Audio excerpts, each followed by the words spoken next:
Que a paz do Divino Mestre esteja com todos, prezados irmãos em Cristo nosso Senhor.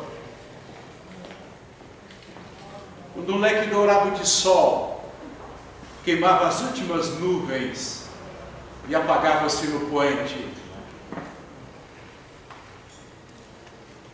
o senador Publio Lentulus tomava a direção do lago de Genezaré, a cabeça aturdida por pensamentos. A gravidade de saúde da sua filha Flávia e o levante do povo impressionado com o taumaturgo judeu, que deixava um rastro de bondade e de misericórdia em todos os caminhos da Palestina. O viandante levava a notícia: ele curara leprosos e a sua filha estava leprosa. Mas uma criança, buscá-lo no entardecer, em Tiberíades, a claridade do crepúsculo podia trazer no espelho das águas do mar o desenho, a silhueta das casas do outro lado do lago e o espetáculo extraordinário das cores vermelhas do poente.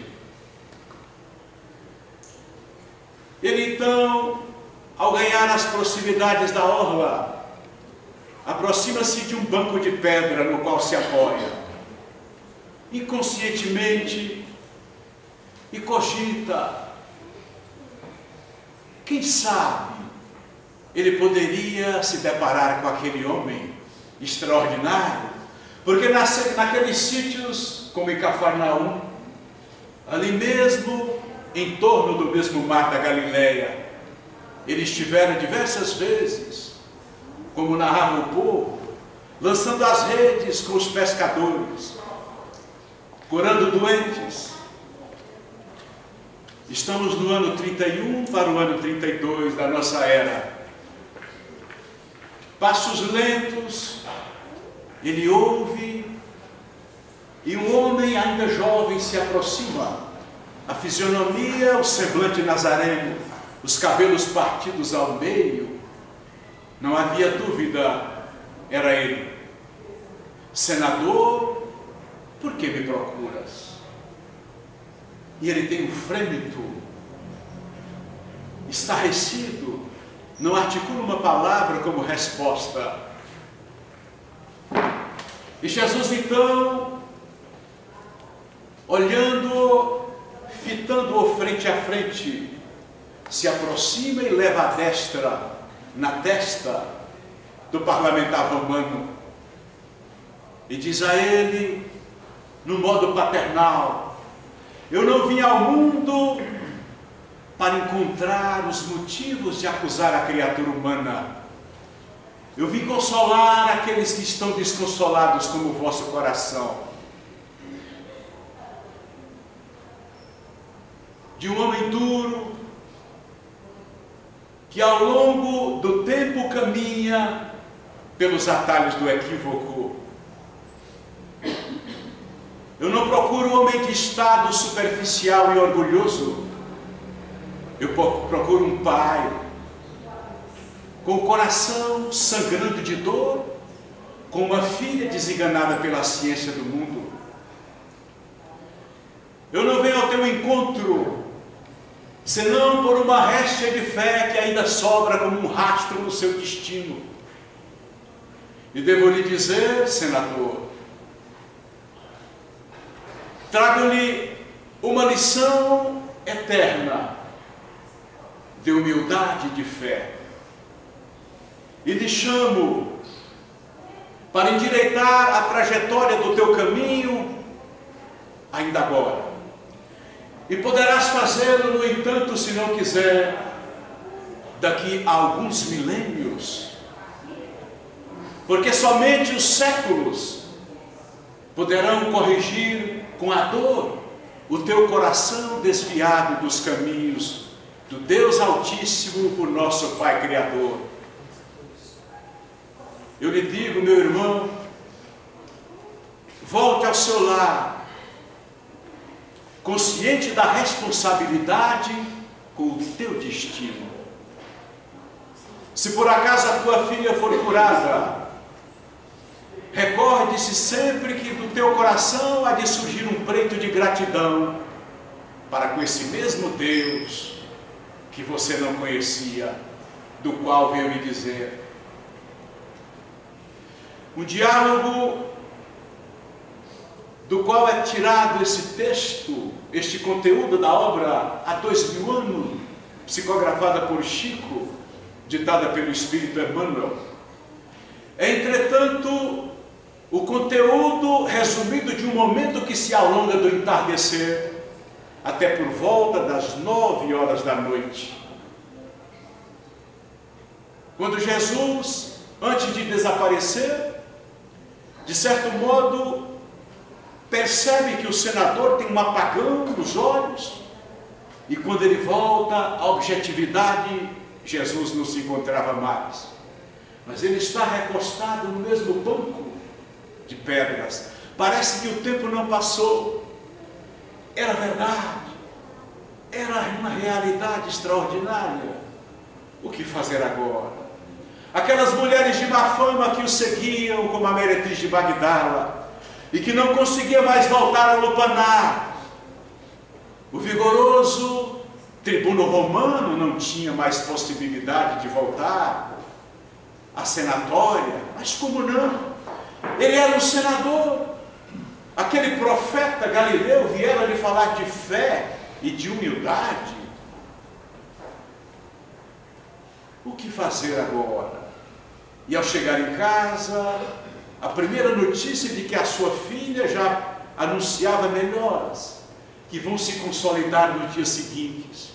E ele se recordava então de quantos o decreto de César nas terras da Palestina destinava ao Vale dos Imundos em Jerusalém, a Morféia. O destino que poderia ter sua filha, jamais. Ele a levaria de volta para Roma. Mas como viver com uma filha leprosa, se a lepra incurável poderia contagiar a todos? Eu me recordo deste momento, prezados irmãos da Ideal, quando o Espírito Camilo Castelo Branco traz em páginas visualizadas por Ivone do Amaral Pereira, que o Vale dos Imundos em Jerusalém tinha a umbela do firmamento, a perspectiva da noite nos céus, a escumilha, nesta poemática do poeta da liberdade, essa poeira que dorme no chão do firmamento e que a ciência da astronomia vem revelar como 400 bilhões de galáxias, e no centro da nossa galáxia, uma delas, portanto, está o cinturão mais denso de 100 bilhões de sóis, estrelas, dentre as quais se encontra o nosso pequeno sol de quinta grandeza. Mas no Vale dos Imundos tem céu. No Vale Sinuoso é cortado com um lago, e existe a brisa cariciosa do mesmo entardecer, o mesmo poema do Lago de Genezaré. É a poemática do crepúsculo no Vale dos Imundos.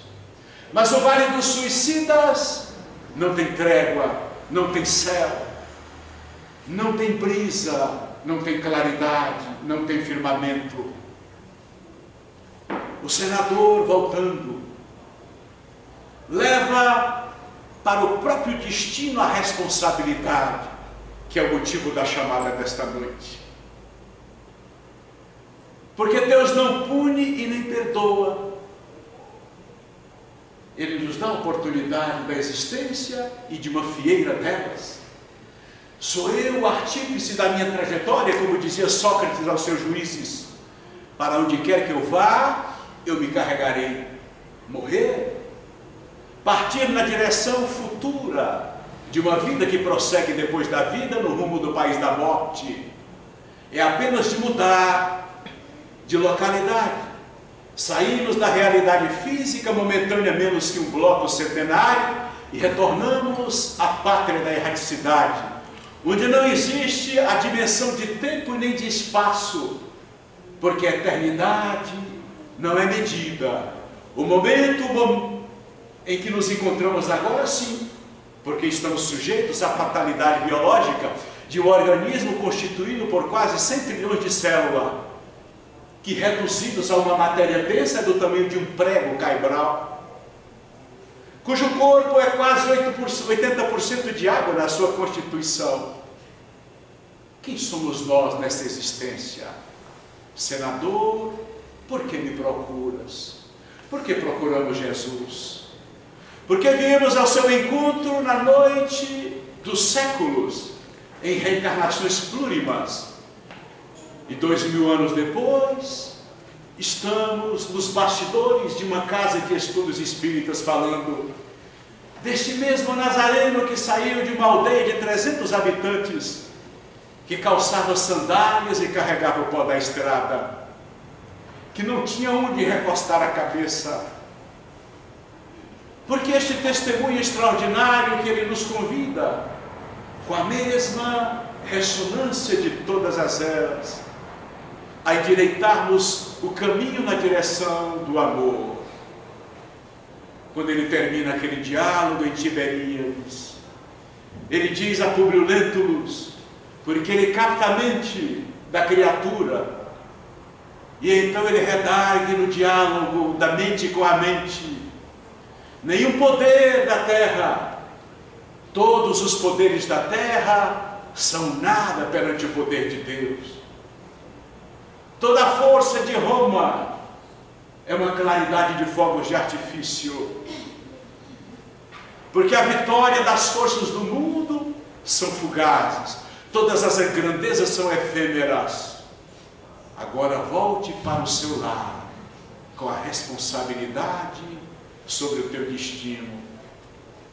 Prezados irmãos, no ano 33, um conselho que precede o julgamento de Jesus, se encontra dentre o colegiado a figura deste mesmo senador. E ele não tem voz, embora quisesse dar algum palpite para salvar a Jesus. Mas salvá-lo de quê? Naquela noite de quinta-feira, e nós transitamos pelos 40 dias após a ressurreição dentro do calendário judaico-cristão. Mas na quinta-feira, quando ele é levado ao tronco e submetido a 72 chibatadas, que dilaceraram-lhe as panturrilhas, o torso, o tórax, o rosto entumecido pelos socos dos soldados, um dos olhos praticamente fechado, e ele cambaleia, vai levar uma trave de madeira de quase 72 quilos aproximadamente, para ele que provavelmente tinha 74 quilos de peso. Mas desde a quinta-feira ele transpirara sangue em Getsemani, no horto, num diálogo que causa espécie nesta noite em que rememoramos a história do cristianismo primitivo, para adentrarmos a dimensão dessa eternidade prometida, de uma vida que prossegue depois da vida, desta vida futura, onde não existe passado e nem presente, senão a eternidade, mas de cuja vida viemos e retornamos para ela diversas vezes, no sendal da luta, do aprimoramento evolutivo, em câmaras de reencarnação e de desencarnação.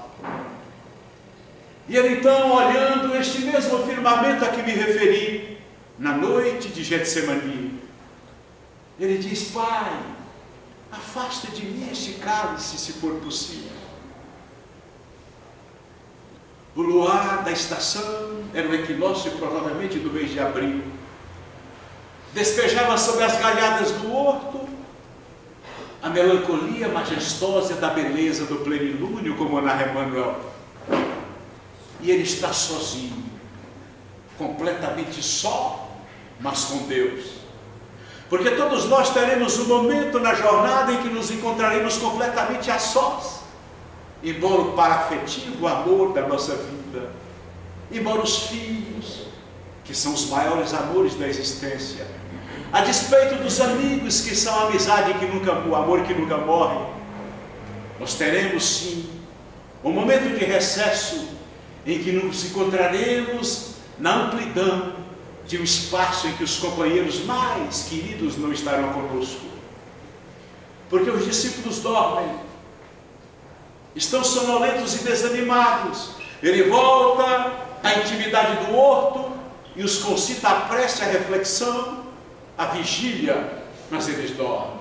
E ele volta à distância de um arremesso de pedra do horto e volta a falar com o Pai. Se for possível, mas que não se faça a minha, mas a tua vontade.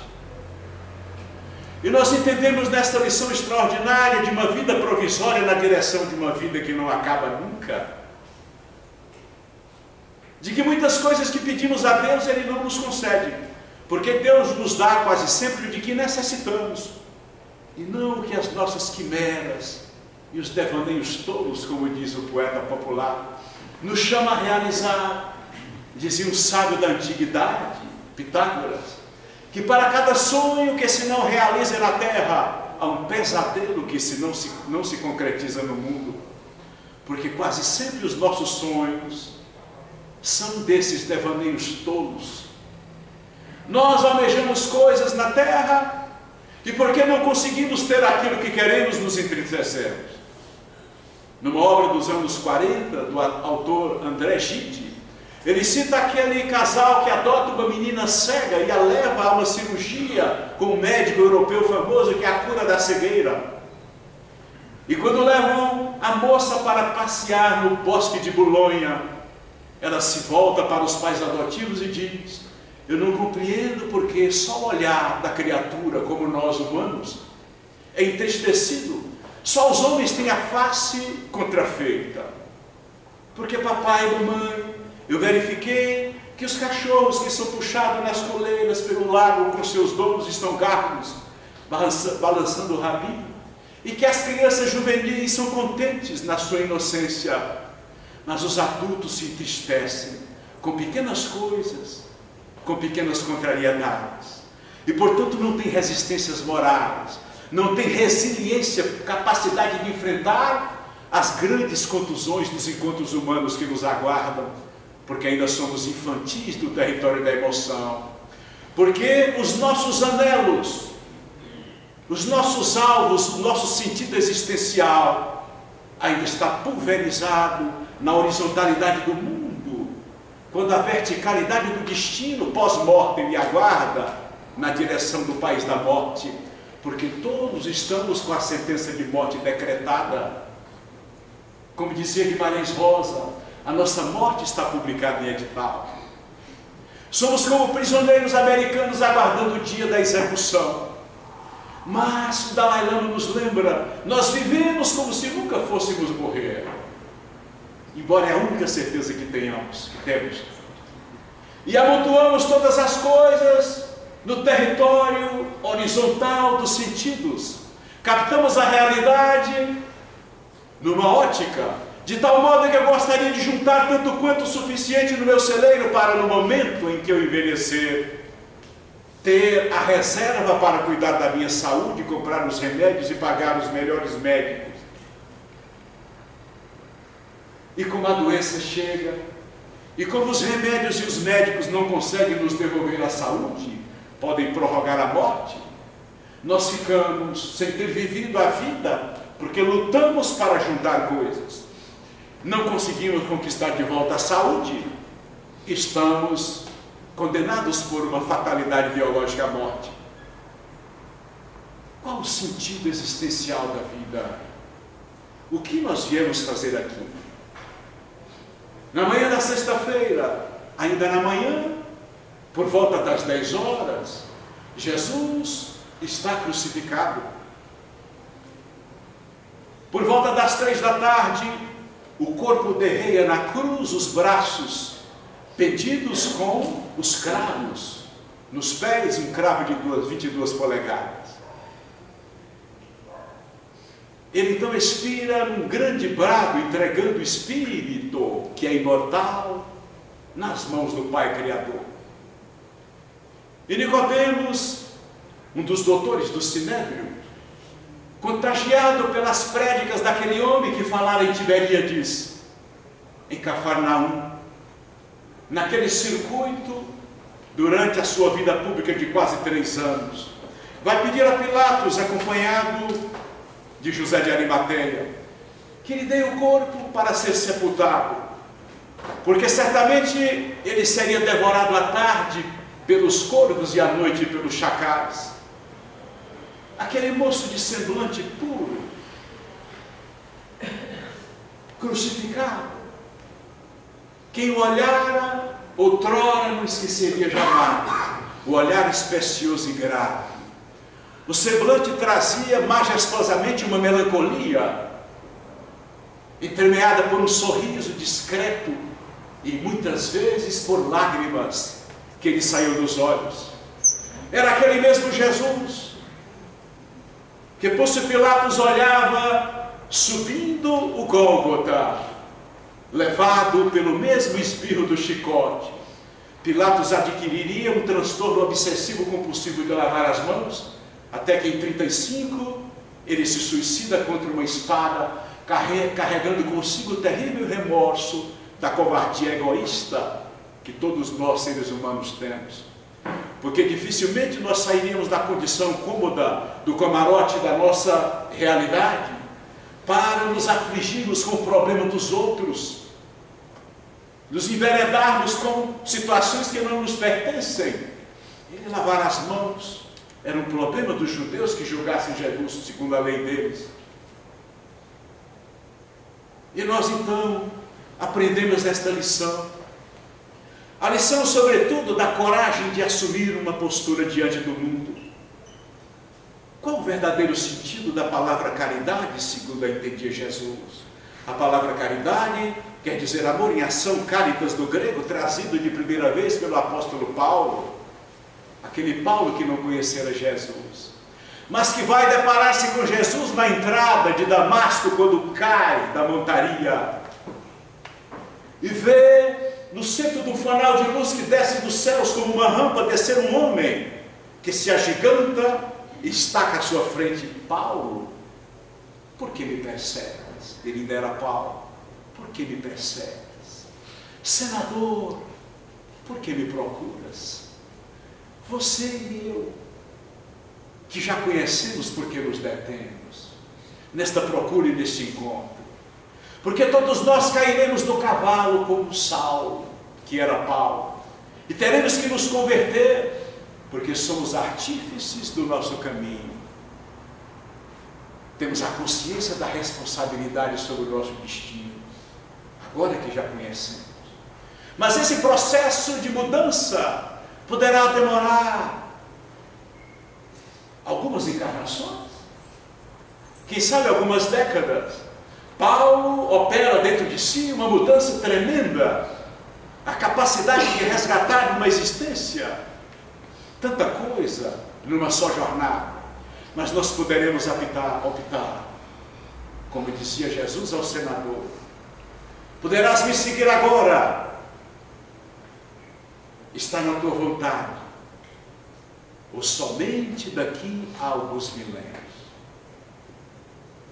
Pelo menos uma dúzia ou mais que isso de encarnações registrou-se na senda evolutiva do espírito de Públio Lentulus naquela encarnação.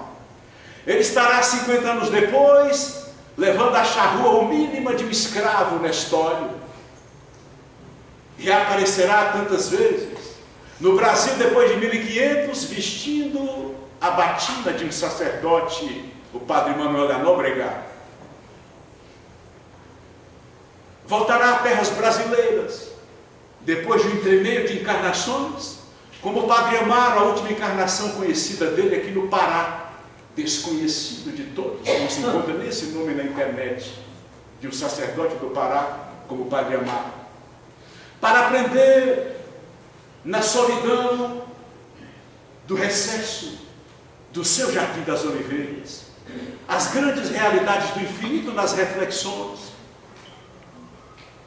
e poder trazer à humanidade páginas extraordinárias, psicografadas em diversos livros, sob o pseudônimo de Hermano Manuel, como era conhecido na fase de Nóbrega. Manuel.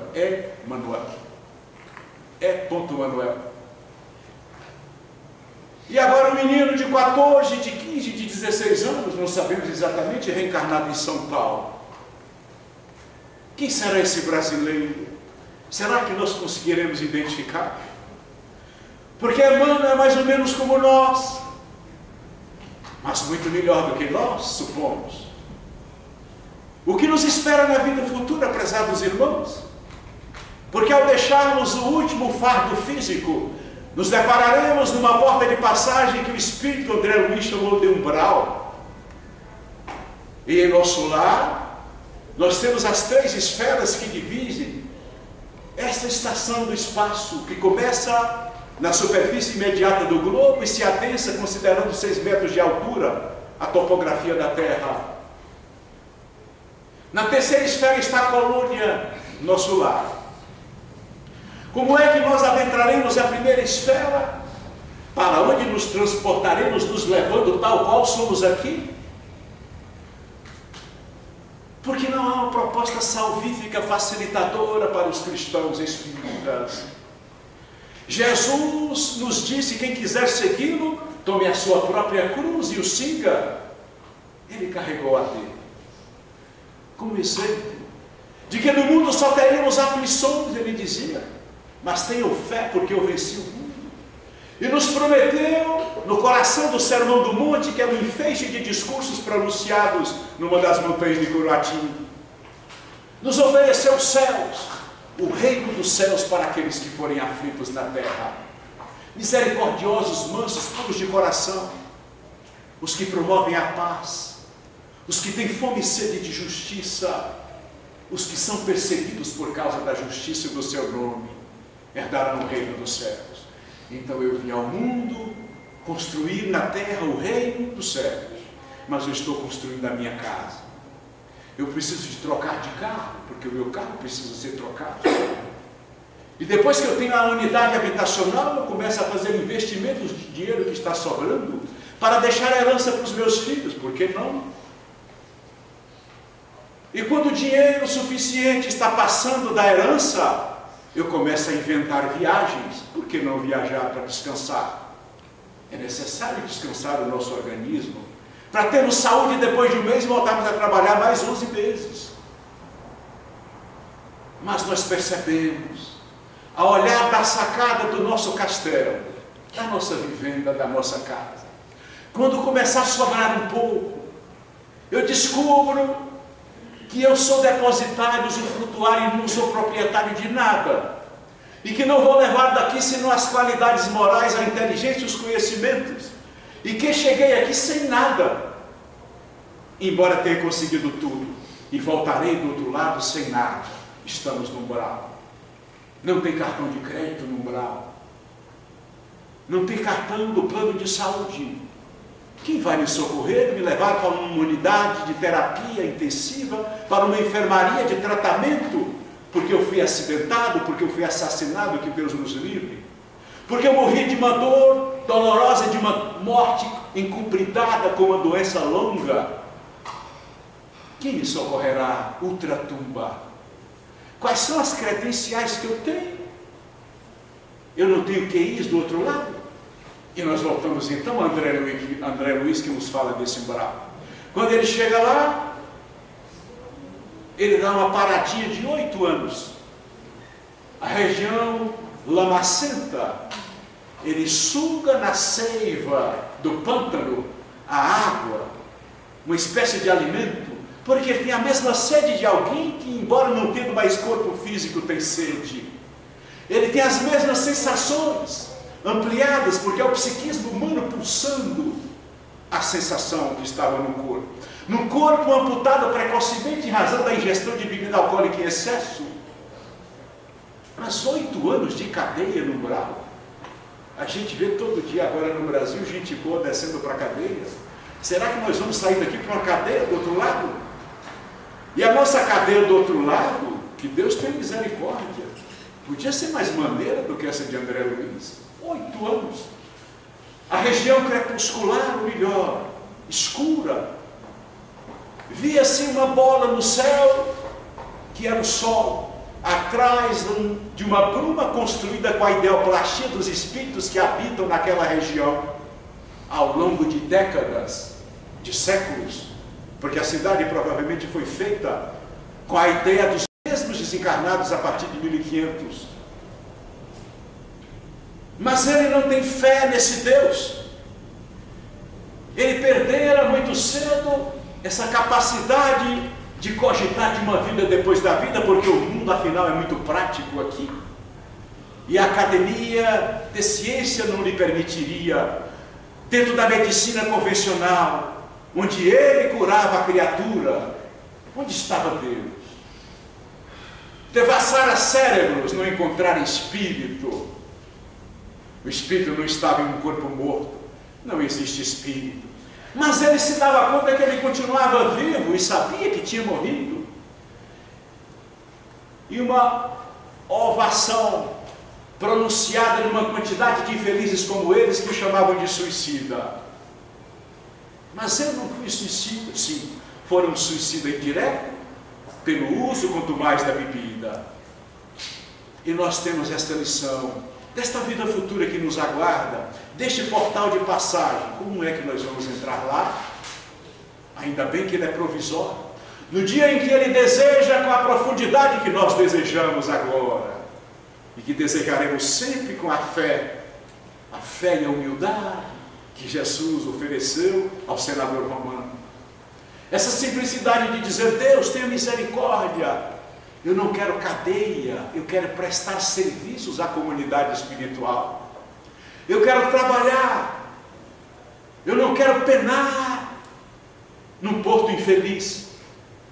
Mas ele, o dia que teve esse desejo, conseguiu chamar a atenção dos samaritanos que descem daquela estação de tratamento onde se encontra a casa de Nossa Senhora e vem resgatá-lo numa cama móvel. Ele se encontra com a mãe dias depois, que está em nosso lar, e a mãe diz: meu filho, lhe visitei diversas vezes, você não me via. A sua condição era tal que você não percebia a minha presença. Mas como, minha mãe? Onde está o meu pai? Ela disse: o seu pai há 13 anos se encontra lá onde você estava, por ali assim. Mas a senhora, não consigo falar com seu pai. Eu me aproximo, igualmente ele não percebe a minha presença. Eu falo e não ouve a minha voz. O seu pai era desses homens tradicionais. Sim, o meu pai e minha mãe. Era um homem gentil, um pai de família exemplar. Vê como ele era dedicado a nós, como ele a amava, como ele lhe queria, minha mãe. Ela disse: sim, meu filho. Seu pai tinha o verniz desta aparência extraordinária, que eu também supunha que fosse verdadeira. Ele frequentava a igreja conosco mais de uma vez na semana, mas ele tinha os seus passeios nas regiões alegres de Copacabana, e as duas amantes que com ele andaram ao longo de anos são as mesmas que vieram recebê-lo assim que ele entrou no portal do umbral. E ao não divisar a perspectiva, ao não encontrar a mim, que sou a esposa, ele cuidou em continuar com as duas companheiras que o escravizaram numa região infeliz da qual elas se encontram. E ao longo de 13 anos, eu não consigo resgatar o seu pai, mas estou providenciando um modo de Jesus me oportunizar voltar à terra para poder abraçá-lo novamente como esposo e as duas amantes como minhas filhas. Quando Jesus pronunciou a palavra amor, os mártires ébrios de esperança desceram ao circo. E que distância nos encontramos nós para amar? Amar a amante do próprio esposo. Qual a nossa capacidade de perdoar e de compreender? Quando Alcione desce de um dos sistemas de Sírios e reencarna para reencetar a jornada com Carlos Flanagan, ela faz por amor. mas se perde no calabouço medieval, naquela noite de morte presa, acometida de tísica, quando ele, Carlos, era um dos sacerdotes do Santo Ofício, perdendo ela novamente, ou melhor ele, mais uma oportunidade de amor numa existência, para voltar ao mesmo umbral e ela retornar às regiões superiores do mundo maior. Nós nos candidatamos à vida futura, desde que nascemos, nós começamos a morrer. E morremos a cada lustro, assim como vivemos a cada década, para igualmente morrer a cada década. E vamos no processo natural, na direção, e percebemos que a nossa existência foi como uma vela, cuja parafina vai sendo consumida pelo pavio até que se apaga a chama. E eu vou então contar as alegrias em meio às dificuldades das aflições. E direi no final que tudo que eu fiz foi um ato de amor, mesmo que não tenha feito conscientemente. Porque tudo que eu ganho no meu trabalho é para comprar o veículo, a casa, o veículo que me leva à casa que me agasalha, que se torna o ninho doméstico onde eu vou servir aos meus filhos. O que é o amor? O amor é o amor de uma mãe por um filho que é incondicional, porque a mãe não aguarda nada em troca de um filho. Ele pode ser ingrato, em regra os filhos são ingratos, desculpe as exceções, porque o filho não ama uma mãe como uma mãe ama um filho, um pai ama um filho, porque o amor de uma mãe é um amor de doação, e o amor do filho é um amor de receber a provisão. O filho só sente o amor quando ele recebe, é da inclinação. E a mãe só sente o amor quando ela doa. E então, do filho para a mãe é uma trajetória muito grande de aquisição de amor. Quando ele se tornar pai ou mãe do filho, ele vai entender esta qualidade de amar incondicionalmente. Por que não amamos o par afetivo como amamos o filho? Nós que trajetamos na direção da morte. Do país da morte, onde está a vida. Porque o processo é de compensação. Na conjugalidade, na afetividade, é um processo que exige mútua ação. É tanto que quando não existe essa correspondência, as relações estremecem e é preciso retomar esse processo. E esta é a grande higiene das relações afetivas na Terra. Talvez eu não seja o ideal para dizer isto, ou talvez eu seja, porque eu conheço o sofrimento disso. E nós então passamos a cuidar, entender que este amor não é um amor incondicional, e portanto ele é um amor de uma graduação de amor, e que precisa ter cuidados especiais, característicos. Somente à custa de concessões mútuas se consegue estabelecer qualquer relação na Terra, é o primeiro passo. Porque nós não amamos o nosso irmão biológico como amamos os nossos filhos? Porque nós não amamos os nossos pais como amamos os nossos filhos, para encerrar esta parte e caminhar para terminar a exposição? Porque nós telefonamos aos nossos pais velhinhos no horário certo e eles nos aguardam, como minha mãe, eu falei com ela hoje às 18 horas, na hora do Ângelus. E eu falo com minha mãe, às vezes eu tenho pressa de terminar porque estou ocupado, tenho palestra. Mas quando a minha filha me liga para buscá-la na escola, onde ela fica até mais tarde estudando, eu atendo pressuroso, encantado, querendo vê-la, reencontrá-la. Porque o meu amor é incondicional, como o amor da minha mãe é incondicional. Então eu ainda tenho muito que aprender no amor. Porque nós amamos um amigo que fala conosco de vez em quando, de mês em mês, de ano em ano, e que quando aparece, parece que foi ontem, que é tão saboroso estar com um amigo. Porque o amigo não vive sob o mesmo teto. Então nós deveríamos trazer para debaixo do mesmo teto a amizade, que falta, porque a intolerância e o desgaste da convivência, do processo de comer o saco de sal juntos, onde a gente vai assim como um buril na pedra, até que o mármore seja desenhado, é um processo extraordinário para a conquista do amor, porque é aí que eu vou aprender a compreender, a tolerar e a ter paciência. E quando Jesus diz, o que Deus uniu, o homem não separe, O que o amor, a afeição mútua, uniu, o homem não separe. Porque aquilo que foi unido por interesse e vaidade acaba nas instâncias de justiça da terra. Mas ouçamos sempre o amor. Quando formos partir, quando formos abandonar a carruagem da parceria, porque onde estiver o seu coração, não se desloque daí.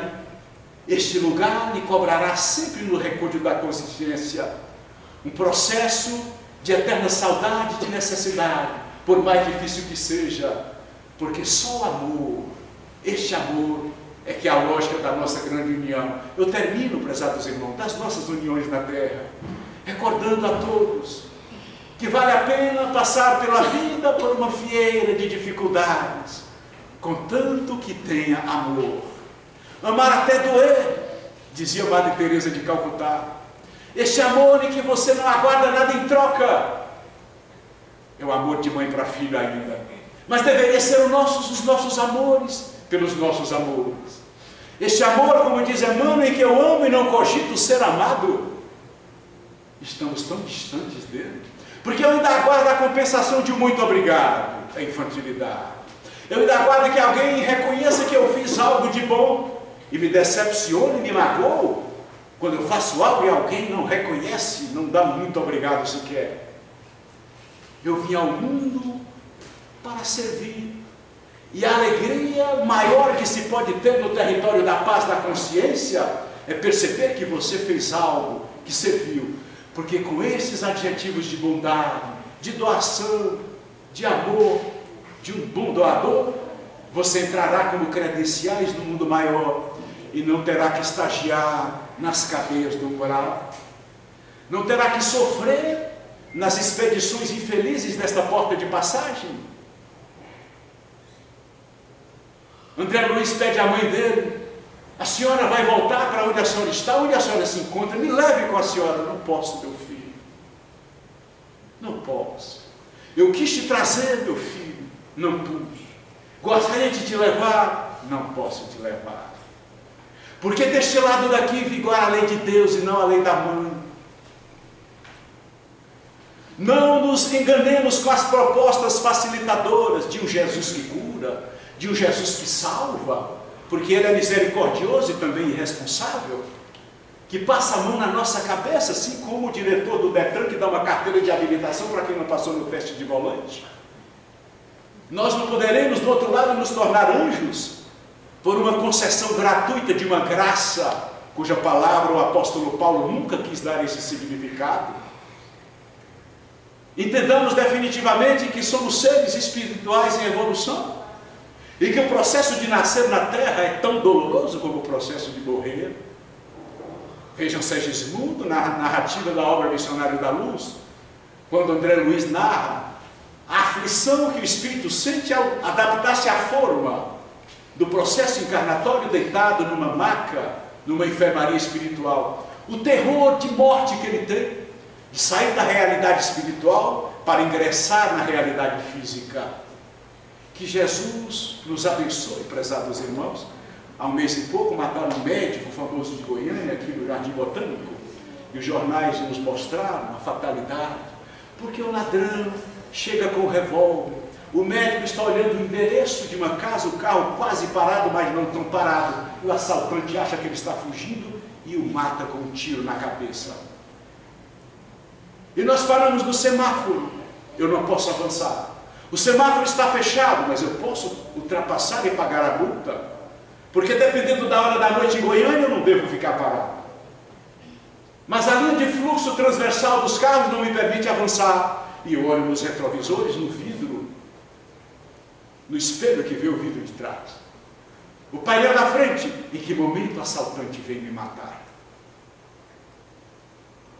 Tomara que ele não venha, que não seja agora. Em que momento acontecerá? O meu carro vai cair no buraco, vai tombar. Ontem à noite, uma paradinha, um ladrão quebrou o vidro, entrou, arrancou o som. Ainda deixou um dinheiro lá que eu acho que ele não viu. Eu até comentei. Falei, olha, esse dinheiro eu vou destinar a ele, porque esse é o dinheiro do bom ladrão. Eu não sei o momento. E a graça que eu dei a Deus de não estar no carro, porque Provavelmente aquele era um ladrão de som de carro. Mas poderia ser o ladrão do meu carro que me leva com uma arma e que eu não sei se estiver drogado. Porque na travessia dessa pista principal que dá acesso onde eu moro, onde existem drogados, a gente diz para todo mundo, de cada 5 que para aqui, 1 ou 2 são assaltados. Em que instante da vida eu serei convidado a retornar? Quando o exame de saúde me traz uma doença súbita, e nós desencarnamos jovens, medianos, crianças, velhos, não há tempo para desencarnar. A qualquer momento estarei desencarnando. Então vamos nos preparar. Amanhã reunir a família e dizer assim: ontem eu ouvi uma palestra e eu quero conversar com vocês, meus filhos, porque eu posso morrer. Vocês sabiam que eu posso morrer? E que vocês podem morrer. E nós estamos preparados para morrer? A gente já conversou sobre esse assunto aqui na mesa do almoço, do jantar em casa. A gente trata de tanta coisa da vida, da faculdade, do sucesso, da escola, de cuidar de menino. Agora nós vamos falar sobre a morte. Os meninos vão levantar da mesa, bater na mesa. Isola isso aí. Porque a escola religiosa não nos ensinou a morrer. Embora Jesus trouxe uma mensagem toda que é uma apologia à morte. Porque ele diz: depois da aflição você herdará o reino dos céus. E depois que ele morre, ele reaparece quase uma dúzia de vezes, para mostrar que o espírito prossegue depois da morte física. E ao ser tocado nas chagas, naquele lugar de reunião em que os apóstolos escondidos com as portas e janelas fechadas comem, ele aparece, é tocado, mostra que continua vivo e desaparece, desvanece em seguida. Era o espírito. A maior prova de que o espírito existe está no cristianismo. Que Jesus nos dê uma vida futura melhor, contanto que plantemos uma vida presente mais razoável. Muita paz.